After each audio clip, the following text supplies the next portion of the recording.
오늘 아침 하나님께서 저희들에게 주시는 말씀은 우리 신약 성경 22페이지 마태복음 13장 31절에서 33절의 말씀과 44절에서 46절까지의 말씀입니다.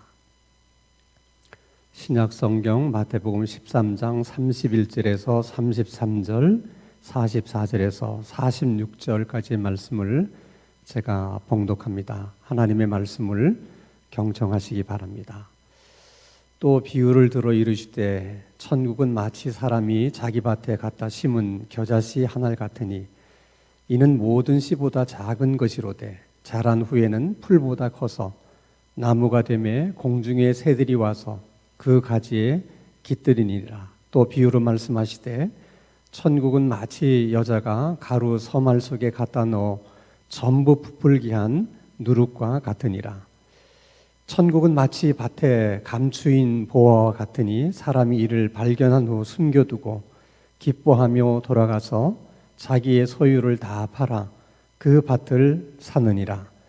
또 천국은 마치 좋은 진주를 구하는 장사와 같으니 극히 값진 진주 하나를 발견하며 가서 자기의 소유를 다 팔아 그 진주를 사느니라. 아멘. 예수님은 이스라엘 백성들에게 하나님의 나라를 설명하기 위해서 많은 비유를 말씀을 하셨습니다. 이제 그렇게 할 수밖에 없었던 것은 하나님의 나라라는 것은 몇 마디 말로 설명이 되거나 또 몇 마디 말로 이해할 수 있는 그런 나라가 아니기 때문에 그런 것입니다. 그래서 때로는 씨 뿌리는 자의 비유로도 설명을 하시고 또 알곡과 가라지의 비유로도 말씀을 하셨습니다. 그리고 이제 오늘 본문에 보니까 또 겨자씨와 또 누룩의 비유로도 말씀을 하시고 밭에 감추인 보화와 값진 그 진주의 비유로도 말씀을 하셨습니다. 그래서 오늘은 예수님께서 말씀하신 그 비유의 내용들은 어떤 것이고 어떤 의미를 갖고 있는 것이며 또 예수님이 말씀하신 비유와 또 하나님의 나라 사이에는 어떤 공통점들이 있는가를 우리가 함께 생각을 하려고 합니다. 자, 먼저 여러분 마태복음 13장 31절에서 32절 말씀을 보면 또 비유로 들어 이르시되 천국은 마치 사람이 자기 밭에 갖다 심은 겨자씨 한 알 같으니 이는 모든 씨보다 작은 것이로되 자란 후에는 풀보다 커서 나무가 되매 공중의 새들이 와서 그 가지에 깃들이니라. 자, 하나님의 나라는 어떤 사람이 자기 밭에 심은 작은 한 알의 씨앗과 같다.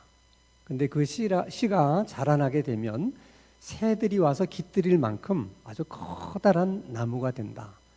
하나님의 나라는 마치 그렇다는 것이죠. 누룩의 비유도 보면 아주 내용이 흡사해요.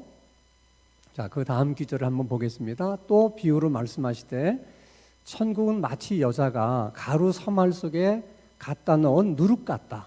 근데 그 누룩이 서말이나 되는 그 반죽을 이제 부풀게 하는 그런 역할을 하는데 하나님의 나라도 이와 같다는 것입니다.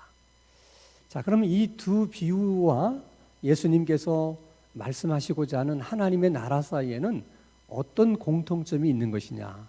확장성이라고 하는 공통점이 있습니다. 자, 밭에 심겨진 씨는 씨 중에서도 아주 가장 작은 씨인데 그 씨가 자라게 되면 나중에 새들이 깃들일 만큼 큰 나무가 된다는 것은 엄청난 확장성을 가지고 있다는 것입니다. 하나님의 나라가 그렇다는 거죠. 하나님의 나라의 속성 중에는 그런 확정성을 가지고 있다는 것입니다. 누룩의 경우에도 반죽 속에 누룩이 들어가면 그 반죽을 서너 배 이렇게 부풀게 만들잖아요. 그것도 나름대로의 확장성이에요. 근데 겨자씨는 일종의 외면의 확장을 말합니다. 그러니까 양적인 성장을 말하는 것이고, 이게 누룩이라고 하는 것은 어떤 내면의 변화, 어떤 질적인 어떤 성장을 설명하는 것이다. 우리가 이렇게 생각할 수 있습니다. 그런데 문제는 정말 사람들이 겨자씨를 밭에다가 갖다 심는가? 그리고 정말 여자들이 가루 서말이나 되는 그런 반죽 속에 정말 누룩을 갖다 넣는가? 그것이 사실은 문제입니다. 자, 현존하는 씨 가운데 가장 작은 씨로 알려진 것은 난초씨예요. 그렇지만 우리들이 알고 있는 그 씨의 개념은 다 둥근 거잖아요. 둥근 모양의 씨 가운데 가장 작은 씨는 지금 예수님이 말씀하신 겨자씨입니다. 뭐 그 지름이 1mm밖에는 안 되니까 얼마나 작은 씨입니까? 자, 그런데 이 겨자씨가 자라면 이제 겨자나무가 되는데, 그 겨자나무는 어디에 이제 사람들이 활용을 하느냐? 그 겨자꽃은 식용으로 먹을 수가 있어요. 그리고 그 씨는 압착을 해서 기름을 내게 되면 향신료로도 사용을 합니다. 그러나 우리들이 생각하는 것처럼 그렇게 활용도가 높은 편은 아니에요. 왜냐하면 겨자씨로 만든 향신료보다도 훨씬 질 좋은 향신료들이 많이 있었고, 또 굳이 겨자꽃을 뭐 따서 식용으로 대신하지 않는다 하더라도 뭐 그보다 더 좋은 식용 작물들이 많았기 때문에 그렇습니다.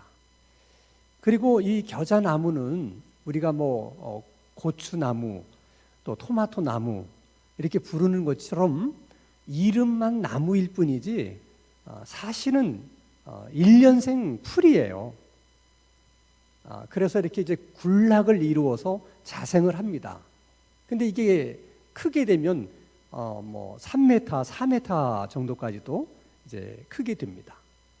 이 겨자나무는 뭐 갈릴리 지역을 중심으로 해서 이스라엘 여러 곳에 아주 자연스럽게 자생하는 나무이기 때문에 어디서든지 가서 쉽게 우리가 볼 수 있는 나무 중에 하나예요. 자, 그렇다면 뭐 겨자꽃이 필요하든 겨자씨가 필요하든 필요한 만큼 사람들은 언제든지 주변에 너무 겨자나무가 많으니까 구할 수가 있는 것이거든요. 속된 말로 하면 지천에 널린 것이 겨자나무인데, 근데 굳이 겨자씨를 자기 밭에 심어서 겨자나무를 키울 필요가 있을까? 차라리 겨자씨를 뭐 심기보다는 다른 씨를 심는 것이 더 훨씬 좋지 않을까? 이것은 오늘 우리들만 그렇게 생각하는 것이 아니고 아마 예수님께서 이 비유의 말씀을 하셨을 때 그 비유를 듣고 있던 이스라엘 백성들도 아마 속으로는 그런 생각을 했을 거예요. 자, 그러면 이걸 역으로 생각해 보면 주인의 밭에 심겨진 겨자씨는 특별히 그 주인에게 선택을 받은 씨고 또 은혜를 받은 씨라고 생각할 수 있어요. 왜 그렇습니까? 아니, 지천에 널려 있는 것이 겨자나무인데, 근데 이게 특별히 주인의 밭에 심겨졌다는 것은 특별한 것이잖아요. 그리고 보면 이 겨자씨가 다름 아닌 우리들일 수 있다는 거예요. 자, 우리들이 예수님을 믿어서 구원을 받았는데, 그리고 사방을 둘러보니까 왜 이렇게 사람이 많은 거예요? 정말 속된 말로 지천에 널려 있는 게 다 사람들이에요. 그런데 어떻게 그 많은 사람들 가운데 하필이면 우리가 하나님의 밭에 심겨지게 된 것인가? 도무지 사실 이해가 안 되는 것이잖아요. 그 이유를 알 수 있는 사람, 설명할 수 있는 사람이 우리 가운데 누가 있겠어요? 그래서 우리 입장에서 보면 그저 하나님의 은혜고 주님의 은혜라고 밖에는 뭐 고백할 수 밖에 없는 것이죠. 정말 그래요. 그래서 우리가 신앙생활을 하는 이유도, 또 이렇게 교회를 열심히 다니는 이유도 바로 그 은혜 때문이에요. 그리고 그 은혜를 조금씩 더 이게 깨달아가고 조금씩 더 알아가는 그 과정이, 그게 바로 신앙생활이라고 성경은 우리들에게 가르쳐 주고 있는 것입니다. 자, 누룩도 마찬가지예요. 자, 반죽 속에 누룩을 넣으면 그 반죽이 뭐 몇 배로 부풀어 오른다는 거 우리가 잘 압니다. 발효작용을 하기 때문에 그렇죠. 그러나 중요한 것은 그 밀가루 반죽의 양과 또 집어넣을 그 누룩의 양이 잘 조화를 이루어야만 이제 발효 효과를 우리가 얻을 수가 있는 거예요. 양이 참 중요한 겁니다. 근데 지금 예수님의 비유 속에는 가루 서말 속에 여자가 누룩을 넣었다는 거잖아요. 이게 쉽게 이해가 안 되는 부분이에요. 왜냐하면 가루 서말이라고 하는 그 양은 성서학자들의 말을 빌리면은 10사람 정도가 하루 3끼 식사를 할 수 있는 양이라는 거죠. 그럼 꽤 많은 양이에요. 근데 이 누룩을 처음 사용한 사람들은 이제 이집트인들이라고 그래요. 근데 고대 사람들이 사용했던 누룩은 오늘 우리들이 사용하는 누룩과는 그 효능에 있어서 엄청난 차이가 있어요. 그렇기 때문에 고대 사람들이 사용했던 누룩은 지금처럼 효능이 강한 누룩이 아니었기 때문에 이렇게 가루가 서말 정도 되는 분량 속에는 누룩을 아무리 많이 집어넣어도 부풀어 오질 않아요. 그래서 가루 서말 정도 되는 양에는 누룩을 넣지 않는 것이 그게 그냥 상식처럼 다 아는 얘기예요. 절대로 그런 일은 없는 거거든요. 그렇게 놓고 보면 또 누룩의 입장에서는 그것도 또 은혜예요. 왜냐하면 가루 서말 속에는 누룩을 넣는 사람이 아무도 없거든요. 그런 일은 사실 뭐 생기지도 않지만은 쉽게 일어나는 일이 아니거든요.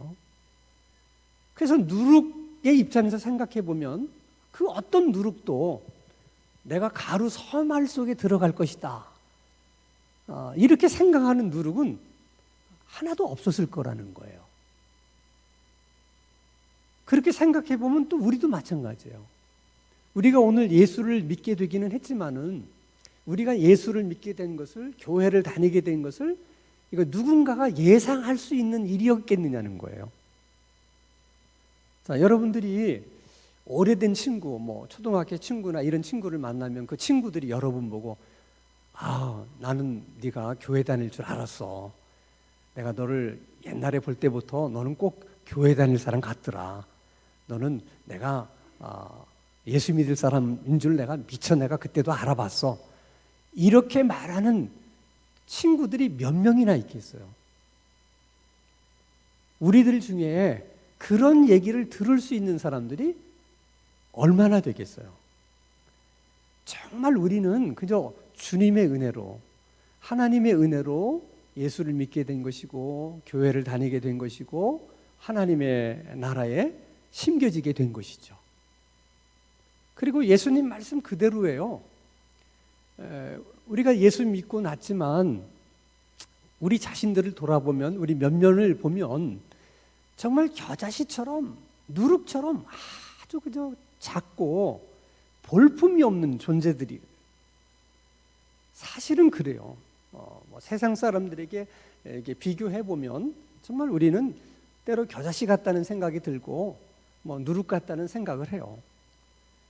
그렇지만 그런 것 때문에 우리가 이렇게 실망한다든지 또 열등감을 갖게 된다든지 또 그럴 필요도 없지만 그럴 이유도 없다고 주님은 말씀을 하세요. 왜냐하면 씨가 작다고 해서 나무도 자글하는 법이 없거든요. 겨자씨는 씨 중에 가장 작은 씨지만 이게 자라나면 3, 4m나 되는 나무가 되잖아요. 예수 믿는 우리들이 그런 사람들이라는 거예요. 세상 사람들의 눈에 보면 볼품없고 별거 아닌 사람들인 것 같지만은 우리 안에 있는 복음, 우리 안에 있는 하나님의 나라는 그렇게 확장할 수 있는 그런 능력과 확장성이 있기 때문에 지금도 주님은 볼품없는 우리들을 통해서 끊임없이 하나님의 나라를 확장해 가고 계신다는 거예요. 그리고 우리 가정에서든지 교회에서든지 우리 사회에서든지 우리 눈에 보일 만큼 괄목할 만큼 그런 변화는 아니다 하더라도 아주 미세하게 아주 조금씩 그리고 천천히 변화는 일어나고 있다는 거예요. 그럴 수 있는 것이 이 하나님의 나라인 주인이신 하나님이 우리를 통해서 그렇게 하시기 때문이라는 거예요. 그것이 여러분 우리가 이 세상을 살아가야 될 충분한 이유가 되는 거예요. 우리가 그렇게 느끼든 느끼지 않든 하나님은 겨자씨 같은 우리를 통해서 누룩 같은 우리를 통해서 하나님은 지금도 하나님 자신의 나라를 확장해 가지고 계시고 주님이 원하시는 가정과 교회와 사회 속에서 변화를 만들어가고 계신다는 것입니다. 자, 그러면 예수님이 오늘 두 번째로 비유로 말씀하신 밭에 감추인 그 비유와 또 값진 진주의 비유를 우리 한번 생각해 보십시다. 내용은 아주 간단해요. 어떤 사람이 밭에서 일을 하다가 그 밭 속에 보화가 감추어졌다는 사실을 발견하고 기뻐하며 돌아가서 자기 소유를 다 팔아서 그 밭을 샀다는 것이죠. 또 진주를 장사하는 사람은 어느 날 지금까지 자기가 팔고 샀던 진주와는 정말 확연하게 구분이 되는 너무 크고 영롱한 진주를 발견하게 됐는데 너무 그 진주가 좋아 보이니까 자기의 모든 소유를 팔아서 그 진주를 샀다는 거예요. 자, 이런 비유를 들으면 우리가 엉뚱한 생각을 또 하게 될 때가 있죠. 아니, 남의 밭에서 일을 하다가 그 밭 속에 보화가 있다는 것을 발견했다면 당연히 주인에게 가서 사실대로 얘기를 해야지. 어떻게 주인에게 말하지 않고 가서 그 밭을 사서 자기 것으로 만들 수가 있느냐. 너무 정직하지 않는 것이 아니냐. 이런 생각을 할 수가 있죠. 아무리 진주가 크고 좋다고 하더라도 그걸 전 재산을 팔아서 그 진주를 사면 그럼 가족들은 어떻게 하냐? 그럼 가족들은 아침에도 진주 먹고 점심에도 진주 먹고 그렇게 살아야 되냐? 이런 생각들도 할 수 있어요. 이런 경우를 두고 괜한 걱정이다. 이제 이런 얘기를 합니다. 왜냐하면 예수님의 비유라고 하는 것은 사실에 근거한 비유일 수도 있고 또 그렇지 않을 수도 있어요.